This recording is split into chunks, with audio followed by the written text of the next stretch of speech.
imitating Come on, you. baby. I said, at the Glass Recreation Center. You didn't hear me. Okay. They gotta go on radio. Williams, and this Yes, is bro. your personality. Pleasure to Nice to meet meet you. you. Pleasure. Oh, She's Debbie so Broughton. awesome. Oh, okay. Let me give one of my cards. Thank you, thank you. Yeah, thank yeah. you. We're gonna head on back. Bless you, beautiful lady. Are you about to go on? No, they are. Them big wheels, they go on. But you know what? I was saying, when I said my name, I'm copying your articulation. This is what I said. At the Glass Recreation Center. You might not be able to come in here until the tea. Okay. Where you want to sit? Good afternoon and welcome to Community First Network Radio, and you're listening to A View from the Top with your host, Dr. Shirley McKellar and Dr. Nancy Nichols. Today's show is being brought to you by Unite Tyler, and once again, we're encouraging you that want to make sure that Tyler is united, and what a great time to work toward uniting Tyler coming up on Juneteenth celebration. So call us here at the studio, 903-526-1330, and join Unite Tyler. Well, we're ready to get right down to this show. We're wasting no time. Every moment, every minute counts. We're so excited to be here today, but before we get started, we sadly announce the demise of First Lady Lillian Houston. She was the wife of Bishop Dr. David Houston, and we're saddened about her loss. She was one of our great sorority sisters, and that service is pending. We'll let you know more about it later on as we get that information. So we're ready to get going. Let's see, Miss Rihanna, are you there?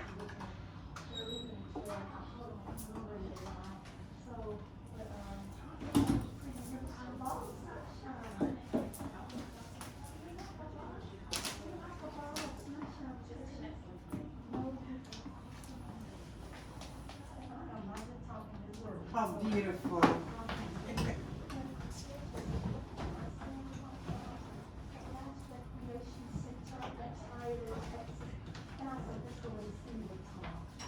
Thank you, Miss Rihanna, and happy anniversary. And he could not have selected a greater young lady, my daughter. Thank you. And of course, my sidekick over there. Good afternoon, I'm Dr. Nancy Nichols, the State Democratic Executive Committee Women for Senate District 1. Yay! And of course, Dr. Richard Hagley is out. He's speaking today someplace else, and so we are going to say, Dr. Hagley, I know you're going to do an amazing job. And then, of course, quickly, Dr. Nichols, you have some announcements, but let me just say, at 2 p.m. on the square downtown Tyler, we're going to have a press conference, and you're going to hear more about this as we talk about Finding Miriam. But we also have in studio with us today, and come on over and introduce yourself. She wasn't expecting to do that, was she? She's our newest precinct chair. I can't see everybody Yes. like that. I Okay, can give us see your name everybody and like where your this. precinct is located. Hi, yes, my name is Kelly Wishart. I am precinct 52 chair, and my precinct is located off of Highway 110 in west from basically the toll road all the way through Jordan Valley. Okay, great, thank you. Congratulations, Kelly. Congratulations. Thank We're so you. excited to have you, Ms. Kelly, as a precinct chair. And so I know you're gonna do an amazing job because she is also a, Veteran. yes, thank you for your service. Thank you very much. And so now we'll put back at the microphone and let our special guest introduce himself today. We're so excited to have him in studio. Dear friend of mine. Thank you, Dr. McKellar and Dr. Nancy. Glad to be here. I'm Eric Williams, executive producer of Finding Miriam. It's a pleasure and a blessing to be in the house with everyone today, and I'm just so excited about being here. Thank you, and we're so excited to have you here. Thank you. So we're ready to get kicked off. We know that we're getting ready to get on to Juneteenth celebration this Saturday. We thank the Juneteenth Association for putting on the parade. We're not having the big unity in the community that we normally have at Boulder Park this year, but we are having the parade due to COVID, but we're not gonna let COVID-19 totally shut us down. But we're looking forward to that parade. But Mr. Williams, tell us a little bit about yourself first. We know that you have some ties here into East Texas. Your family hails from Marshall, Texas, Longview, Marshall, Texas area. But tell us a little bit about yourself personally and some of the work that you have done in this country. We're so proud of who you are and what you've done. Thank you. I give all the blessings to God. Absolutely. I am a native Texan, originally from Dallas. My mother's from Tyler. My father is from Marshall. I grew up in Dallas, but I spent all of my summers in East Texas. And it's so great to be back in this part of the country. I didn't know enough about East Texas until I got much older in life. And some of the things that I've been able to uncover has been really enlightening. But being down here in Texas and having traveled around the world as a journalist has really, coming back home has been one of the greatest stories I think I've ever covered. I've traveled about 35 nations all over the world. I've worked at several news organizations across the country, newspapers and television. Yes. And God has just really been good in blessing me throughout these years. And I'm just so excited about being back home and being able to educate people of all races about finding Miriam and about how we can bridge our collective thoughts and races together. Okay. So, Finding Miriam. Yes, ma'am. Can you tell us who Miriam is? Miriam is my great-great-great-grandmother. And from all indications, she's an ancestor of mine that's buried next to her slave master in Lee, Texas, on the Mimosa Hall Plantation. I honestly wasn't expecting to see her in that type of condition, which she was really buried in some dignity. Her grave is covered in granite, unlike some of my other ancestors whom I found at Antioch Cemetery. We had to dust off the headstones. Some of them we had to uncover them with all of the weeds and trees that are growing around them. Some of them had misspelled names. But Miriam, on the other hand, her name was spelled correctly. She's buried all alongside of the Websters and the Blocker family in a fort-like cemetery, well identified in granite. And that was one of the most interesting pieces that I ran into when I was looking for Miriam, is that how she was buried and why she was buried there and why she never received her freedom. Since we're talking about Juneteenth, Miriam never got off the plantation. So she apparently, from all records, died in 1872. But when I look at a lot of these records, the dates are just all over the place. And so I'm just really intrigued about the part 2 of Miriam, really trying to find out who Miriam really was and what her condition in life was about and her lot in life, and really trying to uncover more. But more importantly, you know, I see Juneteenth as an Emancipation Day, a late Emancipation Day, because I see really 3 Emancipation Days for African Americans. One being the first of Vicente Guerrero, freeing the slaves in 1829. And then the great state of Texas of the Republic put us back into slavery in 1845. And then comes along Abraham Lincoln. Well, I failed to mention Vicente Guerrero was an African-Mexican president, the Yes. second president of Mexico. Yes. Freed Africans in Texas. So that was the first emancipation in Texas. The second one was with Abraham Lincoln in 1863, which actually arrived in Texas in 1865. So I consider that 3 really emancipations from 2 years later, when I think they deliberately held that information for one more cotton season based on the records that I've been able to find.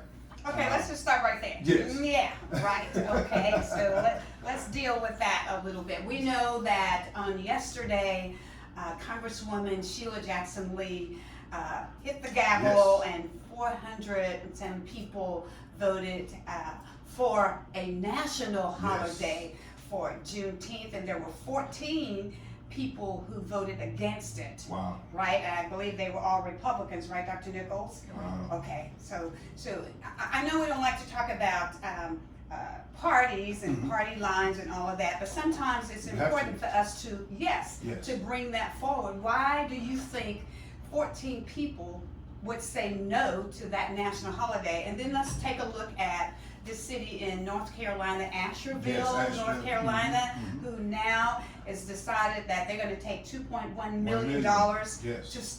to begin with reparation. Absolutely. And we've been talking about reparation for a very, very long time here in Very this long country, time. right? You wanna dialogue on that a little Yes, bit more? yes. Now, in terms of the 14 individuals who failed to vote yes, you know, I kind of equate that to the same situation we have with the critical race theory, with the representative from East Texas who actually authored that bill from Mineola, I believe it was. Correct. And I think he's a Republican too. Brian Hughes. Yes, Yes. yes. And so, you know, when we look at politics, because I've been involved in politics for a little while myself, when we look at politics, I've been an independent for a while. Okay. And, you know, I think with the Republicans and the Democrats, we really need to bridge that divide between those two parties as well, because, you know, we'll never get this race relation piece equalized, complete, or finished unless we can all come together and understand under one common accord. And I think that was evident by the 14 people not voting for a really important bill, because Texas has already had Juneteenth, but now we have a national holiday. Right. And I think that one of the discrepancies was they didn't want to call it an independent. They wanted to call it emancipation. Right. Play on words. Sure. So, you know, I think when you start playing on words like that, you play with people's futures and you play with their lives. It's a very important situation. I think they realize that. I think that it's just the Republican Party, and our former president has done a number on this country, and we're still suffering from some of the damages that he did when he was in office. Okay, let's hold right there. For those of you that are on the line with it, that are listening, if you'll just mute your phone so that we don't pick up any background noise, so we can get a good, clean, clear representation of our show today. Thank you very much, I appreciate that. It's always a pleasure to have all of those that join in and listen, and a lot of people are listening to you right now. Yes. So let's go back to Finding Miriam. Yes. And so I think she was what? How old was she? Your Well, from all the records, it appears that she was 26 years old. 26 years of age, very, very 26 young. years. So we found out that now she's buried right next to her slave master. Yes, Is that correct? yes. So tell us a little bit about this film and how people can find out about it. And let me just say also, thank you for including me in that documentary. Yes, It was absolutely. an honor to be able to be a part of this beautiful documentary that you have put together. Tell people how they can find out about it. And it's going to, I think, feature starting Juneteenth, Yes. Saturday. Actually, they can go online as of now Okay. at findingmiriam with 2Rs.com, FINDINGMIRRIAM.com. Because a lot of times people put just the one R, Okay. Miriam, in it, so it's findingmiriam with 2Rs.com. And it is available now. And part of the reason why we're letting it out today is because a lot of things are going to be coming into play on Saturday, and this is a good opportunity to let people know it's out there and they can look at it now, because you're going to have all these wonderful parades and activities on Saturday, and we want to make sure that everybody gets those. But Finding Miriam can be seen at any given time on any device, and they can smartcast it directly to their TV from their phone or desktop with one click of a button. Very good. And what is the fee to watch? $2.99 to rent Oh, nothing. and $4.99 to purchase, and that's unlimited viewing. That's And outstanding. the $2.99 is for 24 hours. Okay, so what was it that got you so motivated to go out there and find Miriam and your great-grandmother? Well, you know, I was on a trip to Kampala, Uganda one time, and I was over there doing a documentary on the AIDS orphans in Kampala, Uganda. And that was my first journey to Africa. And when I landed in Africa and I got off of that Royal Dutch Airways, first thing I did, I was kiss the ground. Felt like I was bringing my ancestors back home. And that overwhelming feeling and that sense of being back home in Africa just led me on a journey that I haven't stopped today.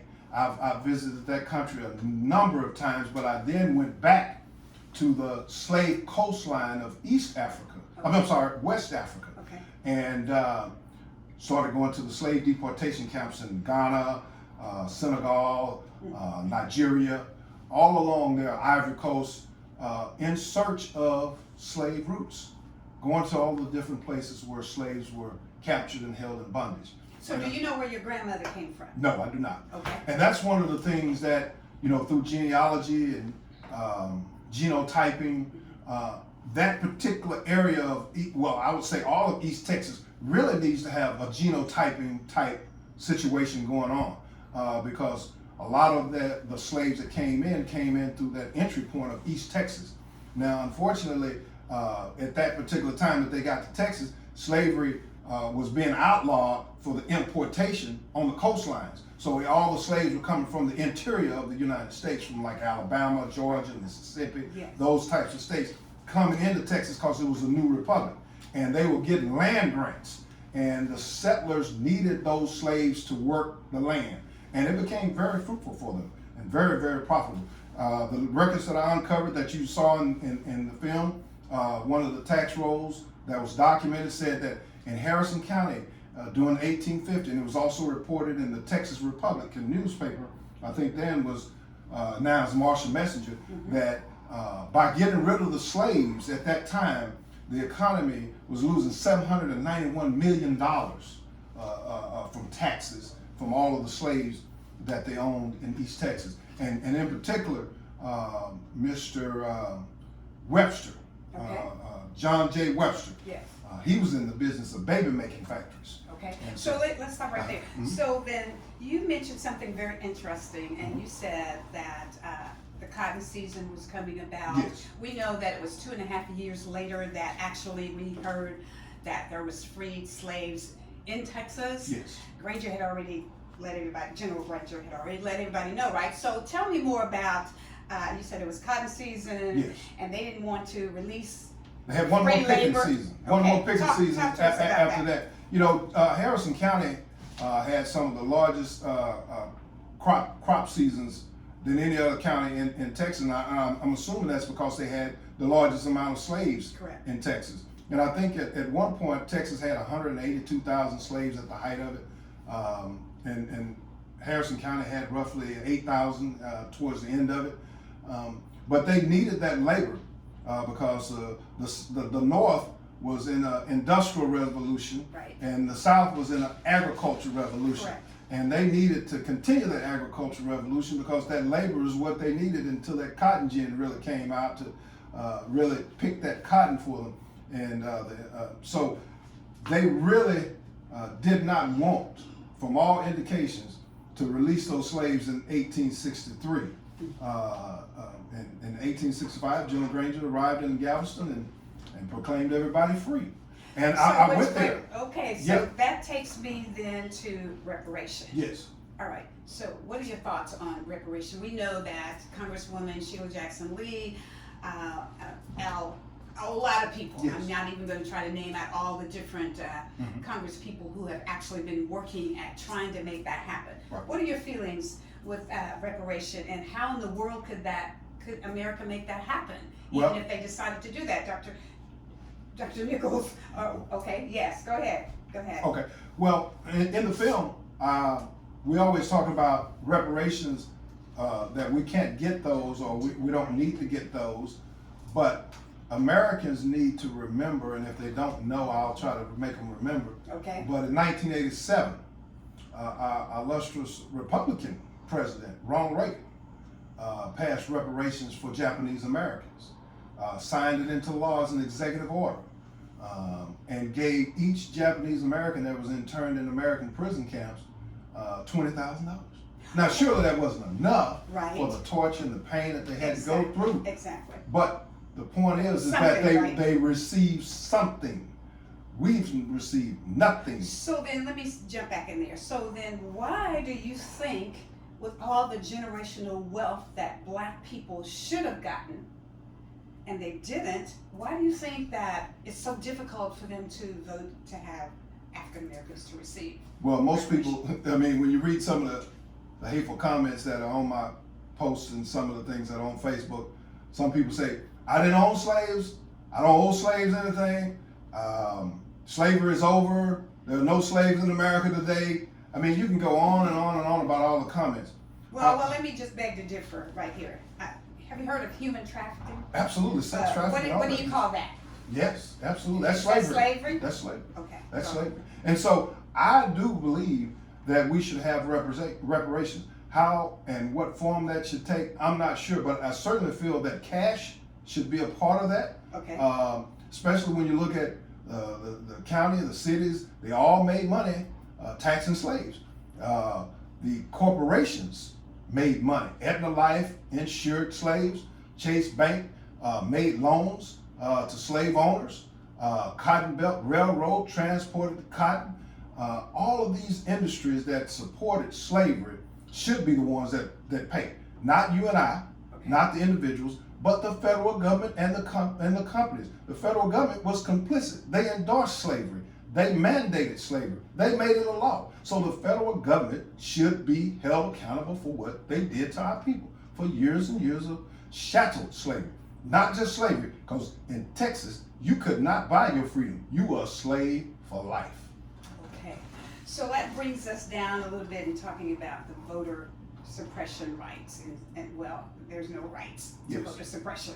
But we know that that's existing right now right here in Texas. Right here in Texas. And so, isn't it interesting that it took 2.5 years to get the information to Texas, that we were free, Yes. and then now we're going back to trying to suppress the vote? Yes. Talk to us a little bit about that. Why do you suppose Texas, who we call the great state of Texas, and we are great, but we list number 48 in education, healthcare, education 47, 48 for healthcare. We denied Medicaid expansion, and now we find out that we don't even have to have a certificate to own a weapon. Yes. And according to Matt Schaefer, who just passed the bill, I think the other day, that we can just go and own a gun. Yeah. We don't have to have any paperwork No paper. now. Am I right, Dr. Nichols? Yes. Yes. Constitutional We'll carry. put Dr. Nichols in shortly. But Yeah. what are your feelings on that? It's Well- interesting, all of this. Well, in terms of the voter suppression, I think it's HB 7, HB and SB 6. Six I and may have the seven. numbers Mhm, backwards, 6 and 7. but voter suppression is real. Gerrymandering is real. Mhm. But I think that part of our problem lies in that division that I spoke about earlier between the Republicans and the Democrats. The Republicans are the ones that are passing all these suppressive So is legislation. that a little bit of underlying slavery? Well, I guess you could say. Dr. Nichols, I'm going to bring you in. I want to get away from that. I'm going to bring Dr. Nichols in. Okay. Dr. Nichols, I know you have some questions, and Ms. Rihanna is going to have some questions. Jump into this conversation, Dr. Nichols. Voting rights. Okay, Our go right voting rights across the board are being threatened. And this is very real, people. This, to all our listeners, this is not a joke. If you are not registered to vote, do it now, do it while you can. If you can become a deputy voter registrar, do it now. Do it now, because we don't know how tight this is going to get, to the point where only certain people will be allowed to vote, or it's going to get worse before it gets better. So I'm really encouraging everyone who can to become a deputy voter registrar. The way that you do that is you go to your election office and you watch a little film, and you learn how to register voters. How great is that to be a mom, to sit at the kitchen table and to say, baby, I can register you to vote, to your grandchildren, to your cousins, and like that. Young people, are you 18 years old? You should be registered to vote, and you can become a voter registrar so you can register others. This is where our power is. Our voice is our vote. Our power is our vote, and every vote counts. At least now it does. Very Yeah, good. that's So true. Dr. Nichols brought out something very powerful. She said not only just people of color, Right. but just people, period, Period. that want to see some change and some differences made in this country. It's in the vote. It's in the vote. We're going to go back to Miriam a little bit, and then we'll bring Miss Rihanna back in later. So, talk to us a little bit more about your background, your history, Miriam, finding Miriam, and your journey in the last 3 years that you've dealt with in trying to put this documentary together. Well, as far as my background, I've covered 4 wars around the world. Primarily, I've focused my life journey on uncovering human rights abuses around the world. I've covered coups in Haiti, revolution in Africa. I covered the war in Bosnia, Sarajevo. So, you know, these types of experiences have prepared me and propelled me in a direction in which I feel very grateful about, because God has been good to me over the years. I've not been without issues and problems just like everyone else in life, but you just keep striving. And, you know, with finding Miriam, it has been truly an honor and really spiritual because of the fact, now you might think I'm sounding a little crazy right now, but, you know, when I went and I discovered Miriam, and my counterpart Terry can tell you, we took a drone out there. We were going to put the drone in the air, and the energy from that crashed the drone. And then we went and bought another one the same day. That drone wouldn't even get off the air. Wouldn't even get in the air. And I get home, and I get on my personal computer, and it's late at night. All of a sudden, the film starts to play by itself. Wow. Didn't even put my password in the computer. Oh my. So I said, well, maybe Miriam is following me around now. But I laughed. But then all of a sudden, I started seeing Somebody these. else may be following. No, I started seeing these red cardinals. And I kept trying to figure out why these red cardinals keep following me around. And I started taking pictures of them so because people wouldn't believe it. And I looked it up, and it says spirits trying to get your attention. And I was like, wow. So, you know, that was confirmation for me that I was on the right track. Sure. And trying to educate people about what's going on. Because when these birds come up and try to talk to me and tell me a little mess, I mean, they just flow right in front of my car, land on my car. Wow. And I mean, bright red cardinals, and they come in pairs. And you can look it up. But I got to thinking, I was like, well, maybe this is a message from Miriam that I'm on the right track. Because they want to keep this history hidden, but this history needs to be unleashed for everyone so that we don't repeat the past. Exactly. Well, now you brought up something else, and we're going to deal with that in a minute, Yes. and that's the history and Black history Yes. and heritage in the school districts.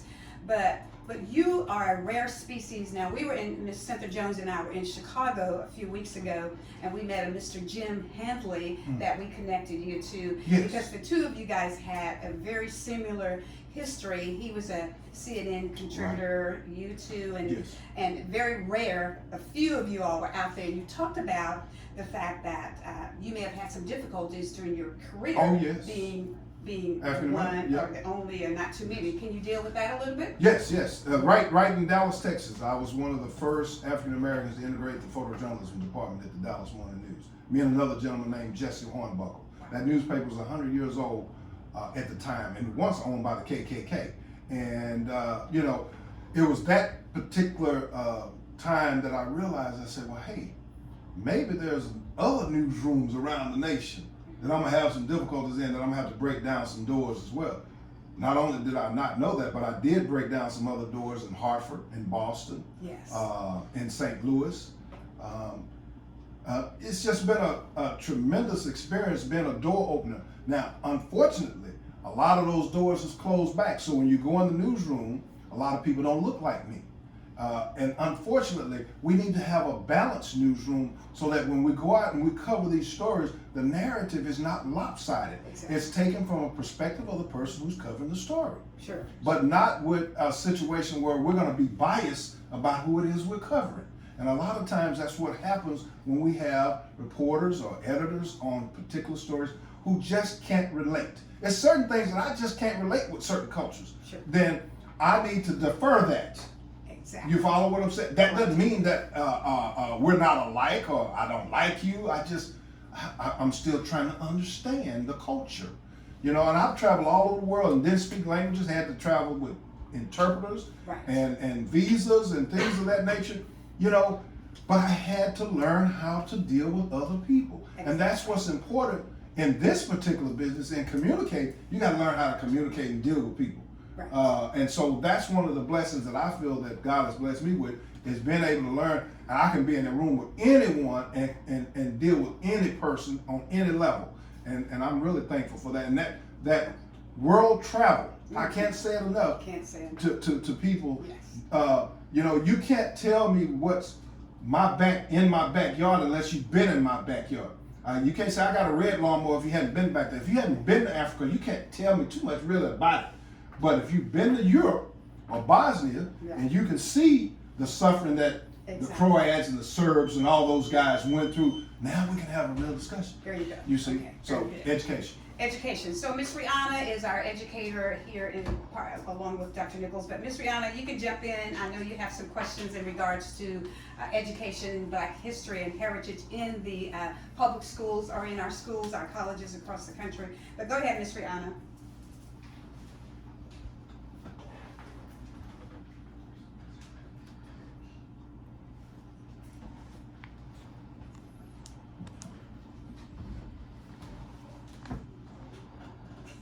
Yes. Very good.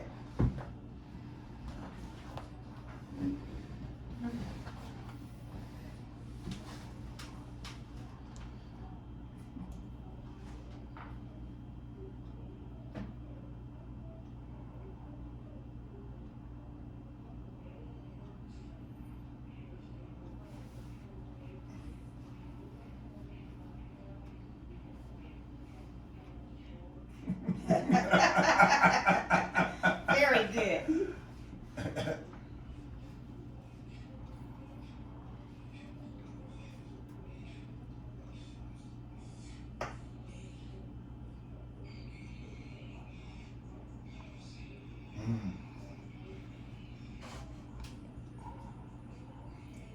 Thank you. Thank you so much. Thank you. Thank you, Ms. Fiona. So what are your thoughts about putting this type of information in our public schools in the country? You know, I was really excited until the critical race theory law came out. You know, now it almost looks like they're trying to ban Finding Miriam in the schools and teaching the whitewashed history versus the history that's been uncovered, which is deemed to be true history. I believe it needs to be taught in all the schools. I mean, how can you ban 1619 Project? Yes. You know, how can you ban the teaching of the 16? This lady won a Pulitzer Prize. She was judged by her peers to have done an excellent job. Yes. But yet, and still, a legislator who may not have even read the doggone thing decided that, hey, look, we need to ban this information. This might be inflammatory to some people. I disagree. I think that any piece needs to be educated. I want to learn about everything. I want to learn about the KKK. I want to learn about white supremacy. I want to learn about slavery. I want to learn about everything. I don't want to leave nothing out. That's what you call well-rounded There you go. education? Well-rounded. Well, no matter how bad or how ugly That's right. it might have been or become, as long as we're not dealing with that today and we're not dealing with those same type of issues, we should be able to sit down and discuss those issues. But some people don't even want to bring it to the table so that we can at least have an intelligent discussion. And I think that's real important. We must be able to talk to one another to solve these issues. But all these Republicans keep doing these things, the Trumpism party that keeps going with all of these different types of legislation that's trying to suppress us and put us back. We're gonna have to do a lot of repealing on a lot of things, it sounds like. Well, you mentioned that guy. I wasn't going to bring him in. I was going to go ahead and bring Dr. Nichols in because I know she had some conversation with these, because we love conversation here on this show. Yes. But I understand that guy is going down to the border here in Texas, June the 30th, and we already know what's at the border, right? Right. What we want to know is how ERCOT and all of those people here in Texas that leads Texas, like our Governor Abbott, how they're going to make sure that when this summer gets really hot and we get 100 degrees temperature, how we're gonna be able to have air conditioning Right. in our homes instead of them telling us to hike it up to 78 to 80 degrees in our homes, or we're gonna have another rollout. Oh boy, that wouldn't be A good. blackout. It didn't roll out my way. I was out, period, for Right. 65 hours. Oh, my God. Okay, Oh, Dr. my Nichols God. can tell you that. Dr. Oh. Nichols, we have some conversation for our guest. I'm fascinated. I am fascinated. I am very grateful, and I think that's probably the most important thing, the gratitude for the education that you're bringing to all of us, because we all need to know this. Absolutely. And the way that you're personalizing it, I'm falling in love with Miriam. And I want to know, there's a story there. Yes, If she is married next to her, quote, master, yes. why? Why? What, is there a love story there? There's a love story there. That's- There's a that love just- story. Oh. There's a love And story. Dr. Nichols, let me mention that. That's powerful that you said. But the wife is at the foot Yes. of the slave master. What? She's Yeah. buried, his wife is buried at his Now we're getting a little kinky here, Dr. You're too funny. And the other part of it is both of them are named Miriam. And both of them are One with one R and with the other with two R's. That's very interesting. This is gonna be a bestseller. It is absolutely, When that part comes out, absolutely. sure. Tell us a little bit about, I think you had a press conference this morning. I did. Down in Marshall, and for those that are listening, we have a press conference with you downtown on the square. We'll have television and newspaper there Yes. at 2 p.m. Yes. And for those that want to come out and meet you and join you and ask more questions Yes. personally. Yes. But tell us how it went this morning Oh, it in went Marshall. great. It went great. We were at the historic Powder Mill Cemetery, and we chose that site because the old Powder Mill Cemetery was formerly the Confederate, the largest Confederate ammunition factory west of the Mississippi in Marshall, where they made all of the gunpowder for the soldiers. And now we have slaves buried on that cemetery. So it was fitting that we have the press conference there with Councilman Marvin Bonner from the Marshall City Council, who actually was the sponsor of the resolution that I drafted up and put together for the city of Marshall. We had 3 voted yes to have an apology, a simple apology for the city of Marshall. We're not asking for any money, just an apology. No, we had taken that out of the resolution. Okay, all right, The money right. part that we had already negotiated. They said, no, we're not doing the money. We're definitely not doing the money, but we'll consider the apology. I said, okay, And well, so how many did not apologize on your uh, council, on that council? 4. 4. So we missed it by 1 vote. And now, once again, we got the division. We had 3 African Americans, 4 whites. The 4 whites said no. The 3 African Americans said yes. That's why it's troubling when you hear things like that, to know that that part still exists in this Yes, country. yes. That's that racial differences. Yes, that's that a racial still difference. exist. I mean, just to simply say that I hit you upside the head, and I'm sorry for hitting you upside the head and making you work all these years with no money, and your ancestors, and you having to come up, and your grandfather and grandmother only got a 3rd grade education, you know, and some of them were sent to chain gangs down in Sugar Land and whatever else. Okay. But we're not sorry for that. We're absolutely okay with that. That's what the city of Marshall basically said in their meeting. We don't feel like we should apologize, including the Harrison County Commissioner. The judge said, that's not in my purview. That's not something I'm going to do. That's not something I want to do. That's not something the state even meant. Harrison County judge even said that.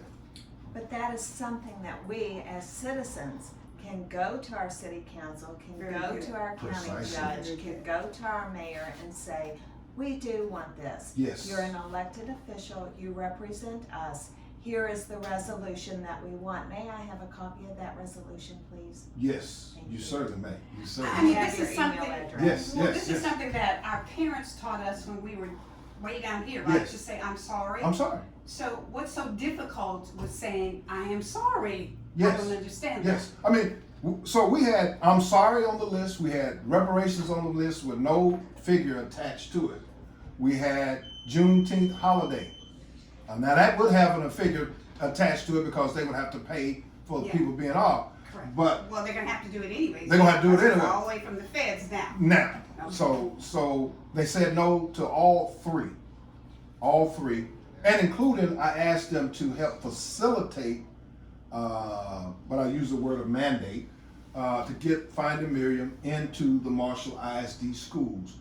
Come find out they don't have an ethnic studies mandate in Marshall ISD, so they can pretty much say no because they're not teaching it like Tyler ISD is, I believe, with the ethnic studies. Yes. So we have a lot of work to do, right? A lot of From our work. criminal justice system all the way just out here into Yes. the regular community. Anyways, tell me how Absolutely. you feel personally Uh-huh. behind all of this, the fact that you wanted just a simple apology. How did you feel when they said no to that? Well, I was hurt, and I felt they missed a great opportunity. But I love to fight. I love to fight, and I love to, expose the truth. Okay.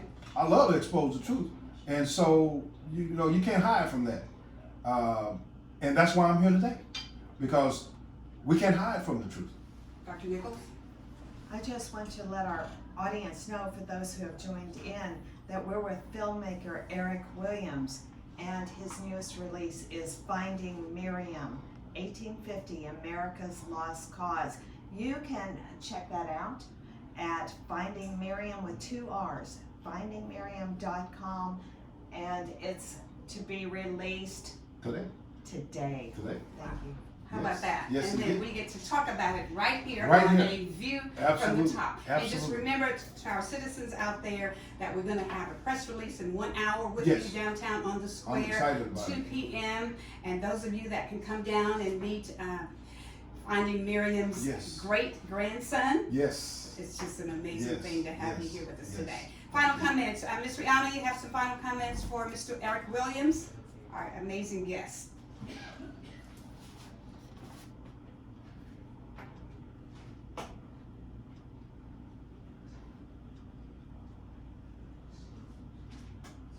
Thank you.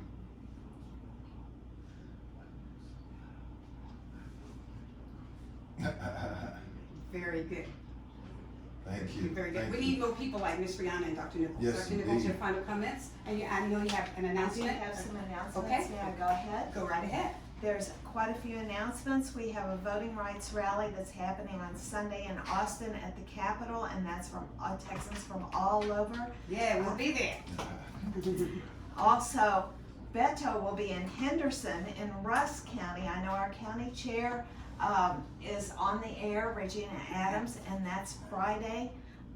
That's tomorrow. At Mount Hebron Baptist Church, 611 Webster Drive. This is a big deal, you all, to have Beto coming, and this is all about voting rights. Yes. It's not about candidacy, it's about voting rights. Yes. And a reminder, our Democratic Club meeting is next Tuesday at 6 p.m. That's gonna be a Zoom meeting, again, voting rights. Now, also Juneteenth, we have dinner on the ground. Now, this is the way I love this. Slow smoked pork, pulled pork, fried chicken, fried fish, purple whole peas, sweet yams, okay, and a gospel concert, and that's Friday, June 18th, from 5:30 to 9 at the Fulmer in Tyler, Texas. But I think the most important one is that Juneteenth is becoming the 11th federal holiday. Yes. Juneteenth has passed the Senate, it's passed the House, it's waiting for our president's signature, and I am 100% certain that President Biden's gonna sign that I off. believe he will. I That's believe he a will. step in the right direction. Okay, remember all those announcements, everybody. We thank you so much, Mr. Eric Williams, a Thank you. longtime friend who ran for Congress out there, and maybe he'll run again, who knows? Who knows? But I have one quick announcement. I want to announce that I received a phone call this morning, and the Board of Regents is getting ready for our medical school here in Tyler, Texas, and I have been asked to serve on the committee to find the dean of the school for the medical school for here in Tyler. So, Hooray! what did Mr. Butler say? You don't have time. I'm making time for that. There The you Board go. of Regents wants me to help to find Yes. the Dean of the College of Medicine. I'm making time for that. That's beautiful. Thank you, everybody. Get ready for an amazing weekend. It's Juneteenth celebration. Remember, the Juneteenth Association is having that parade. They're not doing the big unity in the community. However, there's a group, I think, that's going to be doing that. Mr. Ken Mass is going to be out there. So be very careful.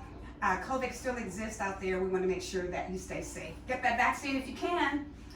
Thank you so much, Thank you. Mr. Eric Thank you. Williams. Thank you. And meet us downtown at 2 o'clock Okay. for that press conference with Mr. Williams. Thank you. May God bless you, and may God bless Tyler, Texas, and the United States of America. See you next time. Be safe out there. Happy Juneteenth. Beautiful.